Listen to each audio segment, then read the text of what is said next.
அப்புறம் இந்த 3ஆம் வகுப்பு 5ஆம் வகுப்பு 8ஆம் வகுப்பில் வந்து பொதுத் தேர்வு நடத்தும். அந்த குழந்தைங்க வந்து பாஸ் பண்ணலன்னா நாங்கள் வந்து அப்போ அந்த குழந்தைங்க வந்து அதே வகுப்பு தான் இருக்க வேண்டும், அந்த ப்ரெஷர் போடுறாங்க இல்லையா, அந்த மாதிரியான எந்த ஃபாலோப்பும் நம்ம இருக்க போகிறதில்ல. நம்ம பேஸ்ட் அந்த ஆர்டி ஆக்ட் படி தான் நம்ம வந்து 1 to 8 ஆல் பாஸ் கொண்டு போகிறோம்.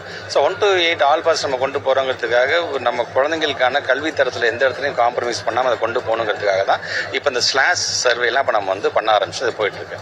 அதுவும் குழந்தைங்களை வந்து சேர்க்கக்கூடிய வயசு அவங்கள பொறுத்த வரைக்கும் அவங்க 6 வயசு சொல்கிறாங்க. அவங்க நம்ம வந்து 5 வரைக்கும் நம்ம அதை கொண்டு வந்திருக்கோம் நம்ம அதில். ஸோ இந்த மாதிரியான ஒரு பேசிக் தான் நம்ம 11th எக்ஸாம் வந்து கொடுத்துருக்கோம். எத்தனை லட்சம் மாணவர்கள் இதில் இருந்து எக்ஸாமில் விளக்க? பொதுவாக வந்து உங்களுக்கே தெரியும், 10th 9 லட்சம் குழந்தைங்க எழுதுவாங்க, 11th வந்து 8 லட்சம் குழந்தைங்க எழுதுவாங்க. ஸோ அந்த 8 லட்சம் குழந்தைங்களுக்கான வருது.